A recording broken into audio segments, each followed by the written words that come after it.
It's time for the Bible Geek. We don't really know for sure what is and what's not.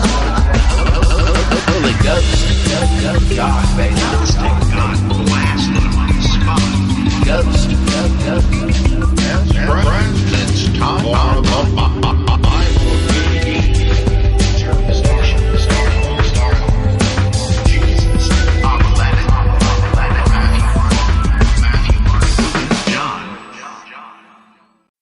Guess what? It's the Bible Geek. I was out doing some errands this morning and saw a woman holding a sign on a street corner, and I thought it's got to be some sort of car wash thing or whatever. But no, it said, "Repent!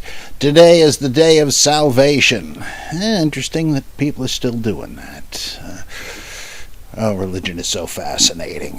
But anyway, let's get on to some fascinating stuff about the Bible. Last time Jackson Lee asked about James, John, and Cephas in the Epistle to the Galatians. It was part of a larger question, and having ranted on for a while about the latter, I forgot the former. Who the heck were the so-called pillars, as Galatians calls them?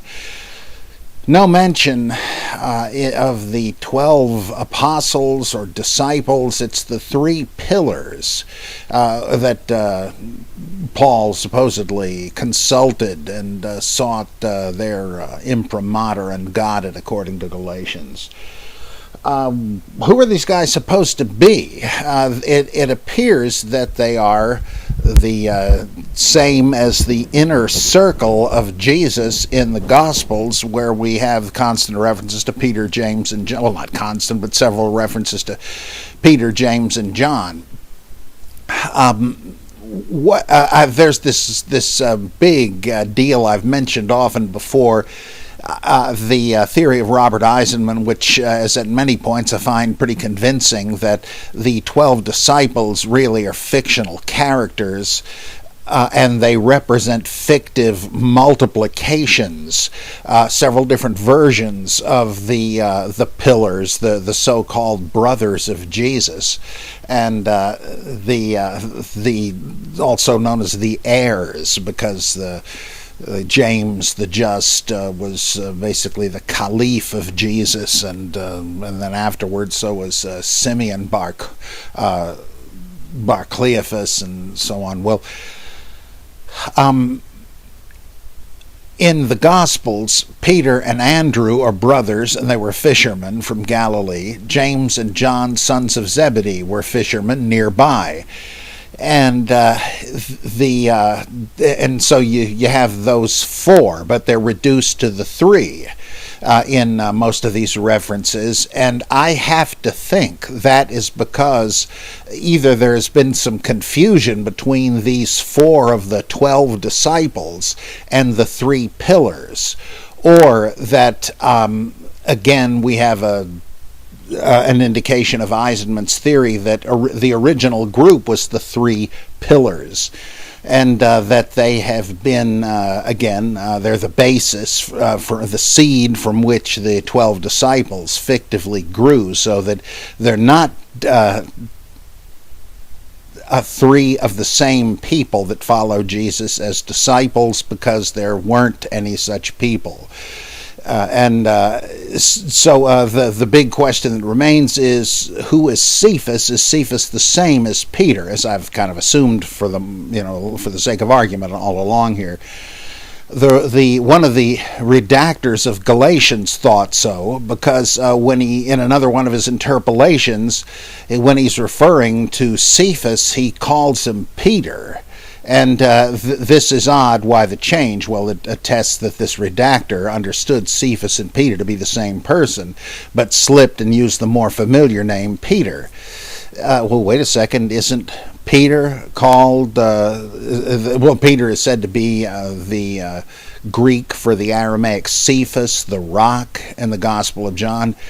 Yeah, the names are the same in meaning, but it may be a gratuitous inference by the fourth evangelist that they were the same. There are a couple of old Christian sources, including, I think, the Epistle of the Apostles, where Cephas is listed as a separate apostle from Peter. And Samuel Sandmel says he's not that sure that Peter and Cephas were supposed to be the same guy. So he might have been, he might not have been. I don't see any way of being sure of that. So that's just some interesting trivia, perhaps. Did these three actually have any connection with a historical Jesus? There are hints that no, they didn't. They had a whole separate identification with another stream of ancient thought, because their nicknames, epithets, whatever you want to call them, have religious significance in their own right that have nothing to do with Jesus. For instance, James and John, I was going into this last time with someone else's question, the sons of Zebedee appear to be some version of Castor and Pollux. They held up the dome of the sky, and as John Allegro points out in The Sacred Mushroom and the Cross, Boanerges, which Mark says Jesus named James and John, does not by any stretch mean sons of thunder in Greek, but it does appear to be another version of a Sumerian name, Geshpuanur.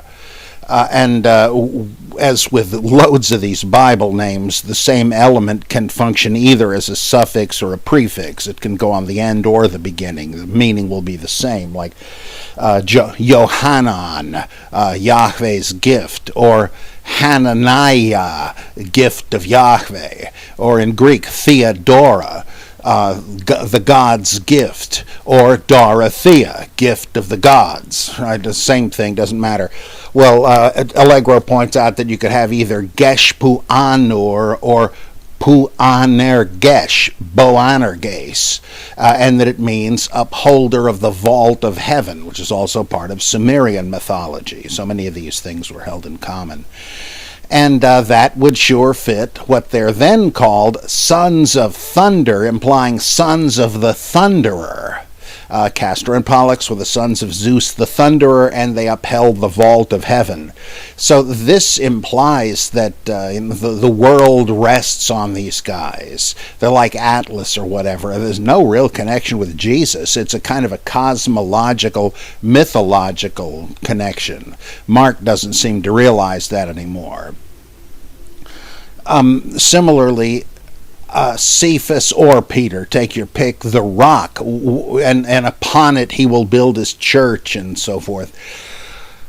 This reflects rabbinic lore that said that, well, earlier than that even, as Margaret Barker points out in her great book, The Gate of Heaven, the temple was built on a rock that supposedly was the rock sealing up the great Tehom, the ocean depth on which the world floats. And at the flood of Noah, the water flooded out of there. And in the last days, it will come out at a safer pace and form the river that goes through the New Jerusalem. In Eden, the 4 rivers came from there, and so on. Eden really isn't a geographical description of any place on earth. It's a symbolic set up that had to do with the blueprint of the Jerusalem temple, and the whole temple was modeled on Eden and so on. So Peter or Cephas is the bedrock of the whole creation. Now, does that sound like the name of a disciple of Jesus? Is there anything Christian about that? No, it's this older primordial thing. So to me, this implies that the pillars originally had significance in a different adjacent mythological system. So pretty fascinating stuff, I think. You ain't going to hear it in Sunday school. Now, okay, let's go on to today's question. Sorry to have forgotten that one. This is Dave Dunn, sometimes known as Saint Dave from Olympia, Washington. Well, there's the Olympian deities again. I was raised in Utah, but I'm not a Mormon, except in that way that a predominant culture can soak into your psyche without you noticing it. I get all the inside jokes and cultural references that Mormons make to each other. I consider myself a non-believer, but have always been interested in religion. About 10 years ago, our family was attending services at a local Methodist church. The Methodist pastor was amazing and reignited my interest in the Bible. She had what seemed like a unique ability to find something new and interesting in Bible passages and to show me the book in new ways. One example is the passage from 2 Kings 2:23 through 24 about Elisha and the she-bears. I've heard you discuss this as a cautionary tale about the consequences of mocking God's prophets, and this interpretation was certainly useful to the priestly class. But there is another way to see the story. Elisha is brand new to the prophet gig. He just barely received the... wait a minute, am I right? Yeah, he just barely received the spirit of Elijah. He's done 2 miracles, parting the water and purifying the spring. He is feeling mighty pleased with himself, but not realizing exactly how much power comes with a, quote, double portion, unquote, of Elijah's spirit. When the kids mock him, he yells back at them something like, "Curse you, you rotten kids," not realizing what the consequences would be. So this is also a cautionary tale about thoughtless words and the abuse of power. Of course, she also quoted from the other scripture, "With great power comes great responsibility." Of course, that's the book of Spider-Man. I hope this take of the story warms your geeky heart. Yeah, I don't buy it, got to admit. I mean, that's great homiletical material, because it's darn near impossible to apply this text or even make it look good unless you pull a stunt like this, but it rests on psychologizing the biblical character when the Bible displays singularly little interest in the inner thoughts or motives of any characters. It seems to me to be an attempt to... It's like what Cadbury said about the peril of modernizing Jesus. And in fact, this is even weirder than the thing with the bears, because this time Elisha is depicted as unwittingly cursing him, sending a hex on him, when he it only means to say, "You damn kids." And that seems to me to be anachronistic and contrived also, though it's pretty imaginative. Okay, getting closer to a question, I promise, he says. In the story of the loaves and fishes, none of the versions, I think there's 6 scattered through the 4 Gospels, show explicit magic. Yeah, Matthew and Mark both have it twice, Luke and John once each. They don't say that Jesus magically created food. They say, 1, Jesus blessed the meal, 2, shared what food the disciples had with the crowd, 3, everyone had plenty to eat, and 4, there were tons of leftovers.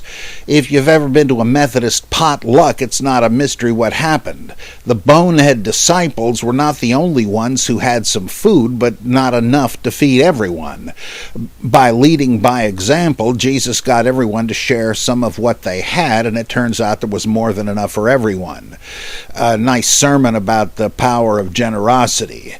Again, that's sermon material. My question is, why is this considered a miracle?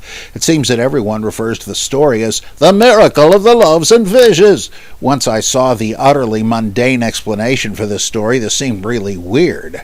I mean, a few verses later it says, "Leaving that place, Jesus withdrew to the region of Tyre and Sidon." Nobody calls that the miracle of teleportation to Tyre and Sidon.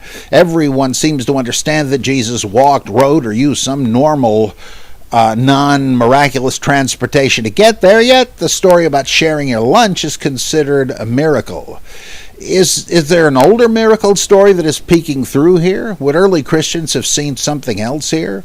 Were there traditions of community meals to make the potluck parallel with? What's going on here? Dave, I have to admit, I think this is a reversion to the implausible Protestant rationalism of the 18th century, because the story says that Jesus multiplied the food which the disciples gave the crowd, and there was this surprisingly huge amount left over. It doesn't say anything about anybody else's food. This is what you would, if you thought this, you would say the Bible is simply mistaken, because it gives no hint of what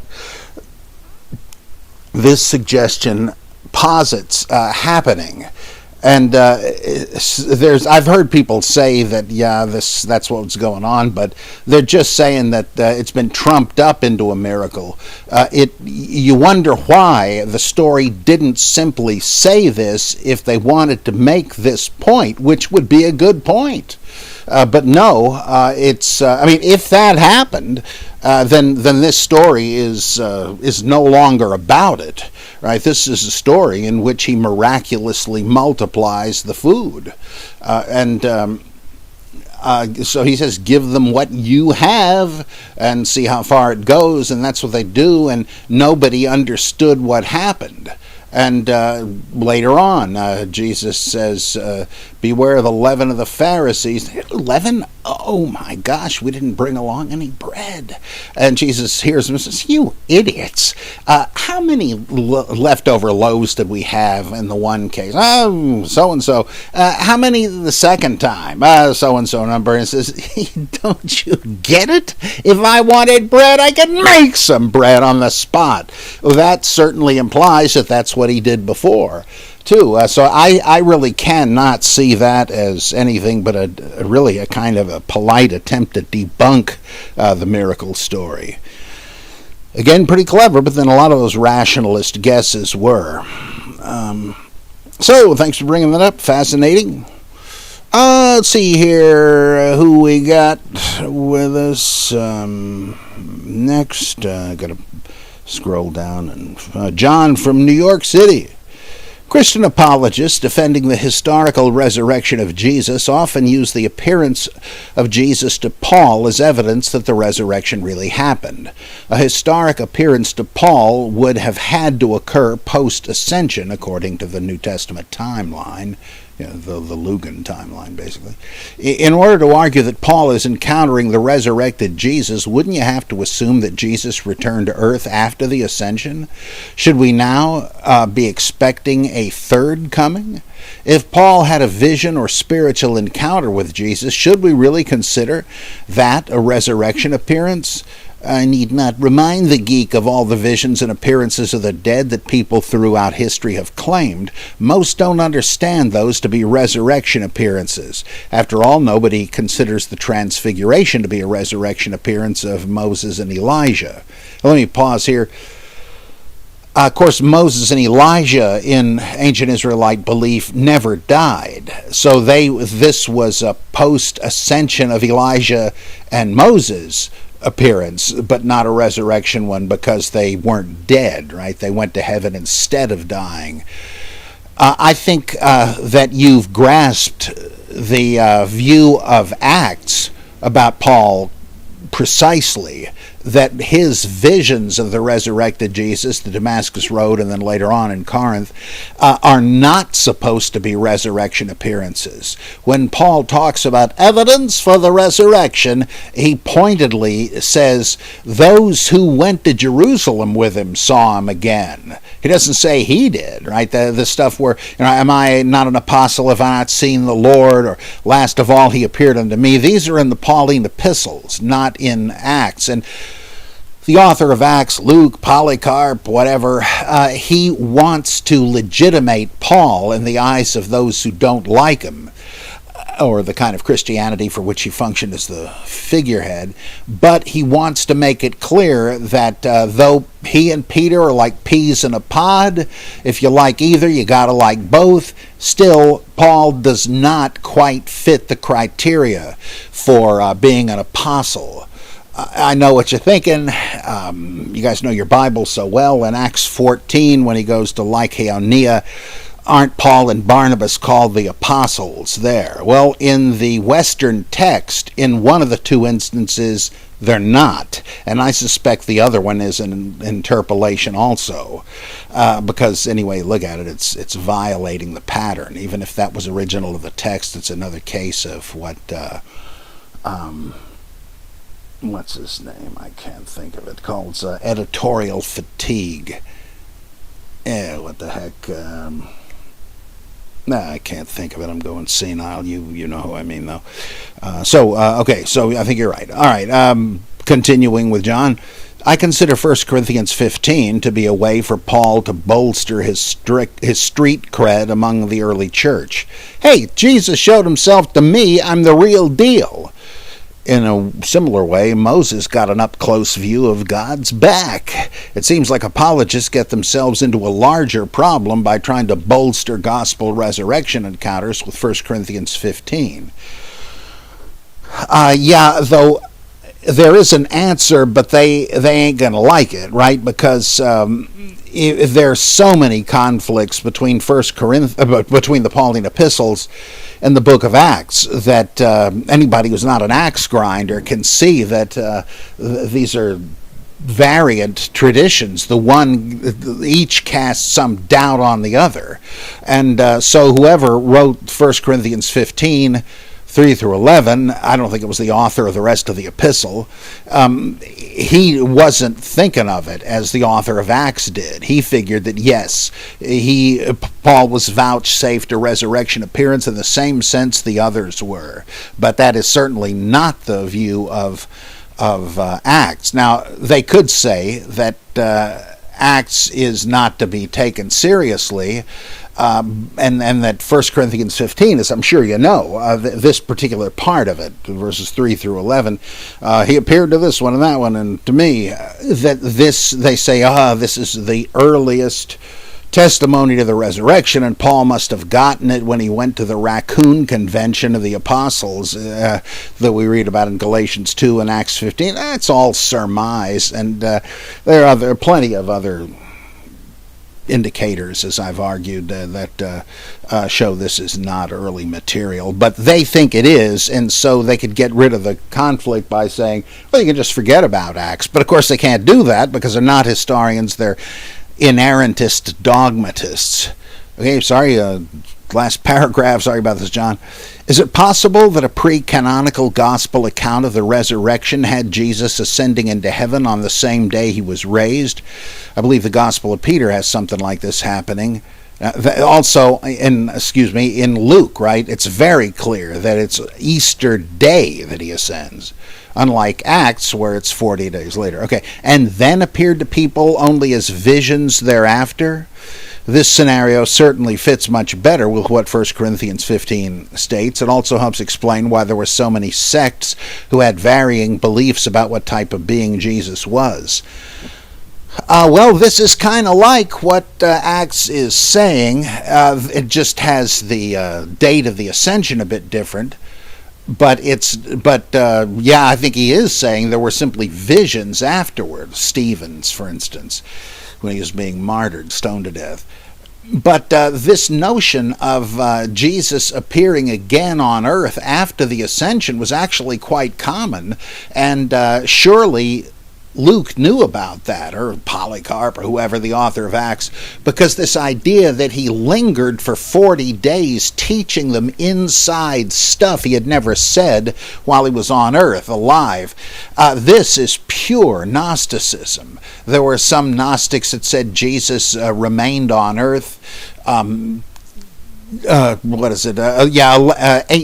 months. There were others that said he stayed on earth 11 years. Some make it explicit that he ascended, but then came back for a long period of teaching, like I think the the secret book of James, or maybe it's the Apocalypse of James, I forget, but they're Nag Hammadi texts that are very clear that he ascended but then came back. And that's what, acts as anti-Gnostic but knows the gimmick. So does the Epistle of the Apostles. If in the record of what people thought Jesus taught, there is no hint of our doctrines, well, then one way to take care of that is to say that he came back and taught the inside stuff later. I mean, in a sense, that's also what's going on in the Gospel of John, right? Because the Paraclete who is to come will reveal the deeper truths about Jesus, which he was unable to get through to the disciples during his lifetime. Well, that implies a kind of a return of Jesus, and in the original version of the Gospel of John there was no second coming, so that was going to be it. Should you expect a second coming? Not in John. In Acts, though, yes. Okay, thanks, John. Here's a request for an Oxford Don voice, so let's pretend I'm C.S. Lewis. And this is from Karim Gantus, our good pal. I have what possibly could be a new and valid theory of the historicity for Jesus. I'm going to call it neo-historicism, and you'll see why as I explain it. Mythicism, or minimal historicism, is not new, but has only been given a fair hearing recently. I do believe that mythicism is a powerful theory, but I also think that the issue of the historicity of Jesus is not over, despite modern scholarship. Traditional historicity has huge problems. These problems are so acute that it is no wonder that so many people don't believe that Jesus was a historical person. To try and prove a particularly strong case for Jesus using traditional approaches is futile and can't be done. So we need a new theory of historicity. This neo-historicism should be an attempt to find Jesus in history, but not limiting itself to assumptions based on devotional views of Jesus. Devotional views cannot entertain the idea that Jesus was born too much on the either side of AD 0. Well, of course, there wasn't an AD 0 or AD 1, but I know that's what you mean. But critical views can. I think we have two pieces of evidence to start with. One, René Salm found that Nazareth was inhabited before Jesus was supposedly born, after he supposedly died, but not when he was supposedly alive, right? Two, there is at least one tradition, and correct me if I'm wrong, which places Jesus at about 40 BC, not at AD 0 or 1. Actually, a bit earlier than that he was crucified during the reign of Alexander Jannaeus, one of the last of the Hasmonean kings, about 60 years earlier than you're saying. But yeah, and there's some other hints in other writings, too, to the same effect. These two pieces of evidence come from independent sources and methods. If they are legitimate, we may have the beginning of something very tantalizing. A what-hole sock? Let's see... G.A. Wells kinda says this, and so does Alvar Ellegard, that the Jesus referred to in the epistles was a real human being, an historical figure, but not one of very recent history. Yeah, okay. There are peripheral pieces of evidence, or at least claims, which could also be useful. There is a church in the Middle East whose name I've forgotten, which claims that its members are descendants of Jesus. This is not an outrageous claim for critical scholarship. Nothing in the canonical New Testament would preclude such a thing, and nothing about Jesus as we understand him would preclude such a thing either. I do not believe or dismiss this claim, I just find it curious. Yeah, that I'm not familiar with. So what do you think, old sport? There might be enough here for a paper, and if anyone does want to take this idea and submit it, please do. If I were an academic, I'd love to try and write a paper about this, but I'm happy for others to give it a shot. It sounds like you're already beginning a paper, Kareem. Keep up the good work. Let's see. Lena Einhorn argues that the Jesus story is later, that it takes place in the 40s, and based on some fascinating stuff in Josephus. So, yeah, this is really, really interesting.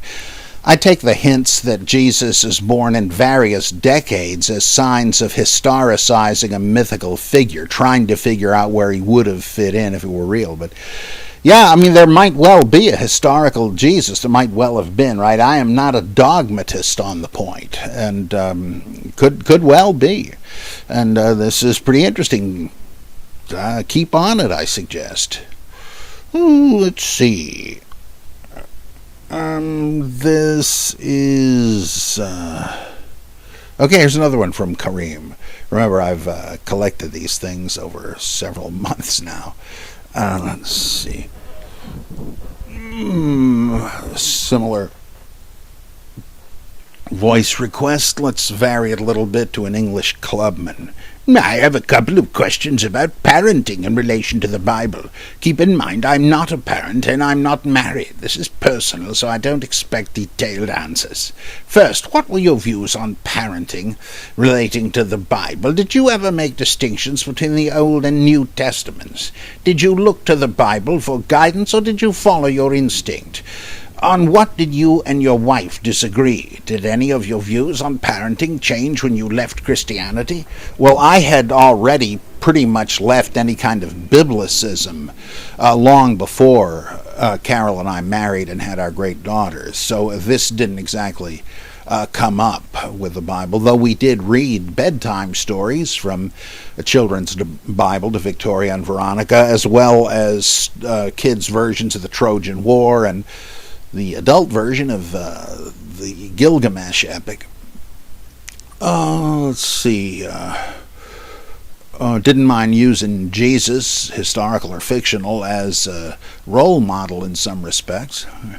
My second question is about raising children religiously. I'd like to propose something possibly radical to some people. A parent who is a Christian, however they got there, should not raise his children as Christians. It sounds a bit heavy-handed, but let me explain. I read Lee Strobel's book, The Case for Christ, some years ago. He includes anecdotes about his personal and professional life, and I give him credit for his candor. So for me it was interesting reading. Anyway, he describes his attitude to life before he was a Christian. He was more aggressive, he drank a bit too much, etc. He wasn't such a bad guy, but after he became a Christian he changed. His kids noticed it, obviously, and his family life became more positive. His wife was already a Christian anyway, but I want to keep the story simple. So now his kids have two Christian parents. Nothing wrong with that in the slightest, but if we focus on Strobel himself, we notice a simple fact. A man who was unenlightened then became enlightened. That is how he would probably see it. You see what happened. A man who was fallen gets raised up. Should his children, or the children of any Christian, be denied that experience? What's the point of becoming good or enlightened if you don't have a chance to be fallen beforehand? Being raised a Christian from day one will possibly result in two things.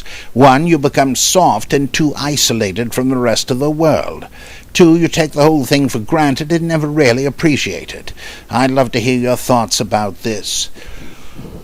Well, in churches that practice infant baptism, they don't pretend that the kid, though truly a sheep in the flock of a lamb in the flock of Christ, is necessarily going to embrace it, but they try to maneuver him or her into it by catechism leading to confirmation.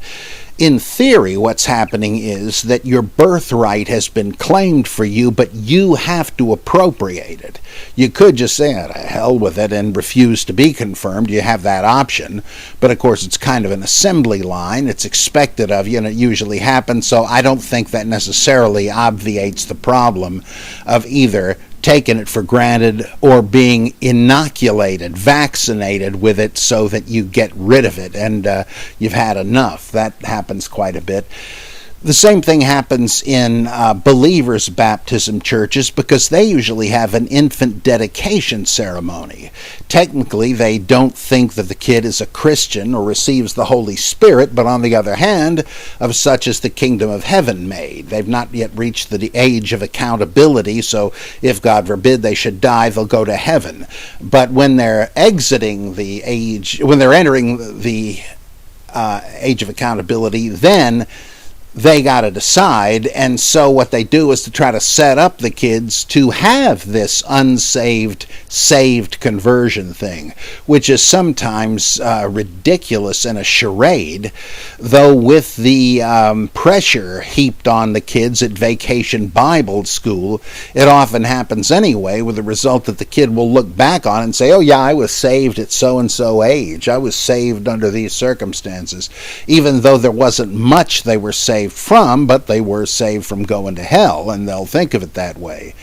That may work better, keeping them in the fold. I don't know. It's kind of silly in a way. I like to use this illustration of how I was watching the old Mike Douglas talk show decades ago, and he had this little kid country singer on there, and a lot of these songs have to do with having a depraved life but snapping out of it or not snapping out of it. Well, here's this young kid singing, if I had it all to do over again. You do have it all to do again, buddy, because it ain't again. So to have that kind of thing seems artificial, but, it's kind of a puberty rite, and that could mark a change. That's usually when these kids are approached to be baptized, and it's made clear to them, now this is a commitment to really following Christ. You better mean business. So sometimes there is a conversion. It's from childhood to adolescence, maybe, or very young adulthood, but it is a kind of a puberty rite and a sort of a conversion, because all puberty rites are conversion rites. Rituals, right? When you're married, you're being converted from the single life to the married one. When you're ordained, quote unquote, to some vocation you've studied for, that's a conversion. You're being born again, hallelujah, into a new stage of life. So there is something to that. But I would think that a parent really does have the obligation to raise their child in a wholesome way.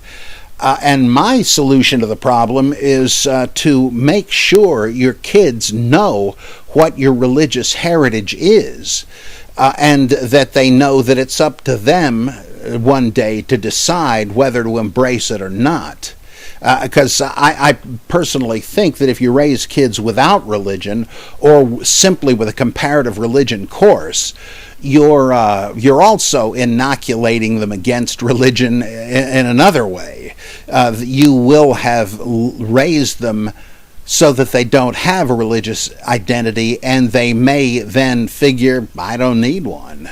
And of course, I don't think they do. Like some Bubba Free John, some guru said, a human being needs religion like a fish needs a bicycle. Could be. So, anyhow, John says, I'm wondering what your thoughts are about Papias of Hierapolis. Papias, sometimes said Papias, claimed that he spoke with John the Apostle before he died in roughly 90 A.D. John told him that he wrote the book of John and claimed to know Peter, Mark, etc. Many people claim that Papias' writings prove that the Bible was written by actual people named Mark, John, Matthew, and Luke. Even though Papias' writings are from 100 to 150 A.D., they claim that they are still contemporary accounts because he was just repeating what John told him, who was a contemporary of Jesus. Is Papias a reliable source for the authors of the Gospels? John, this is not quite what the quotes from Papias say. He says that he made it his business to attend upon any of the elders who had heard the disciples. And he mentions a John, which could be John the son of Zebedee. There's been a truckload of stuff written about that. Or it could be the elder John, if there's a difference. And he mentions Aristion. What the heck? I wonder if that's supposed to be Joseph of Arimathea. Richard Carriers pointed out that Arimathea could be broken down into syllables meaning best disciple town. Ari is in aristocrat, the best, mathetes, disciple, and the ea suffix, meaning that he's like a beloved disciple. Aristion could mean the same thing. It might be a shorter version, but who knows? That's just speculation on my part. However, this is already, you might say, third hand, and the stuff he says, he quotes a parable that appears actually to be a short version of something from the Syriac apocalypse of Baruch. And his story about Judas Iscariot and what happened to him. That Luke, at least the beginning of Acts, says that after his perfidy, Judas swelled up to the dimensions of a parade balloon and could not pass between the buildings opposite each other on street corners. And he was urinating worms, and then, of course, finally exploded, as Acts says. They usually translate it in Acts, he fell headlong and burst open, but you could just as easily translate it as he swelled up and exploded. I think that's more likely.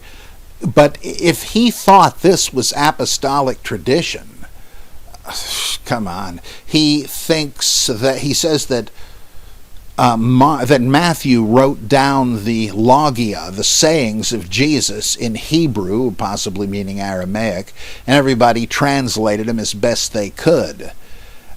If he's talking about our Gospel of Matthew, that was not written in Hebrew. It's based on Mark, which was written in Greek. At least most think so. He says that Mark wrote down the recollections of Peter. Sure doesn't sound that way. You would expect that if he had done that, it would be sort of like these accounts of Martin Luther's table talk. But it isn't. And so I think that he is, whoever he was no reliable source of information about Jesus or the Gospels. He doesn't mention Luke's Gospel or John's Gospel.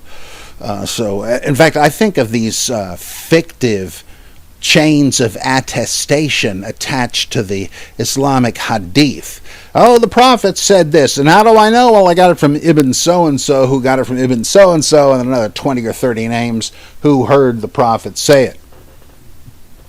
Well, we know from Muslims themselves, close to the events, that all this stuff was made up, and seems to me that's Papias is the same sort of thing. It's a general name for a collection of dubious so-called tradition. So I place no stock in that, and I think it only confuses the study of the Gospels. It pretends to clarify them, but it ain't.